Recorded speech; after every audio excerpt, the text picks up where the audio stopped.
Janshakti news, जनतेसाठी जनतेसोबत।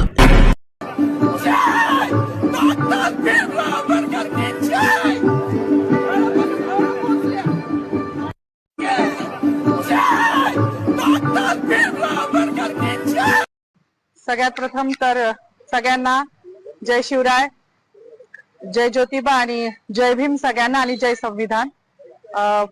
काय बोलावं मला काही समजत नाहीये, पण आज संविधान दिवस आहे हे सगळ्यांना माहिती आहे।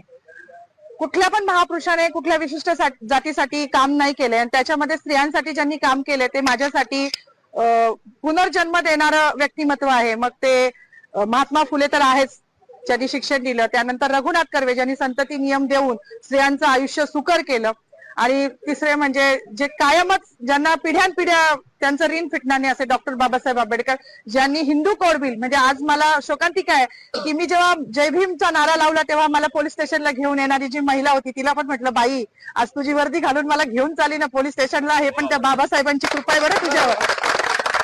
मला हसायला आलं, मी अजूनही आनंदी आहे, मला काही वाईट वाटत नाहीये।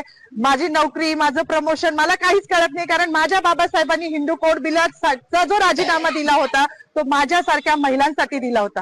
त्यांना माहिती होतं का भविष्यात माधवी जाधव जन्माला येणार आहे नाशिकमध्ये आणि ती माझ्या अस्तित्वासाठी लढणार आहे, नव्हतं माहिती, पण आमचं अस्तित्व निर्माण व्हावं। आज ज्या बसल्या आहेत ना तिकडे मंत्रिमंडळात डोक्यावर पदर घेऊन निवडणुकीपुरत्या, त्या पण बाबासाहेबांच्या जीवावर बसल्या आहेत।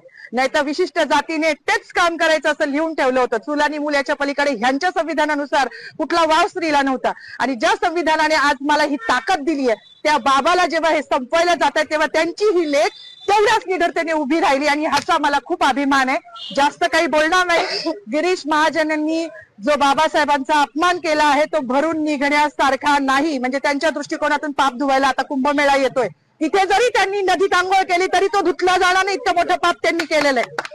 त्यांचं पाप जेव्हा संविधानाच्याच मार्गाने त्यांच्यावर ॲट्रॉसिटी दाखल होईल ना तेव्हाच ते धुतलं जाईल। एवढीच माझी मागणी की त्यांच्यावर ॲट्रॉसिटी दाखल करावी, अन्यथा ह्याच ठिकाणी मी उपोषण चालू करणार आहे। केलंच आहे असं समजा, जोपर्यंत त्यांच्यावर ॲट्रॉसिटी दाखल होत नाही। बाकी मला काही म्हणायचं नाही। पुन्हा एकदा जय भीम, डॉक्टर बाबासाहेब आंबेडकरांचा, डॉक्टर बाबासाहेब आंबेडकरांचा, भारतीय संविधानाचा।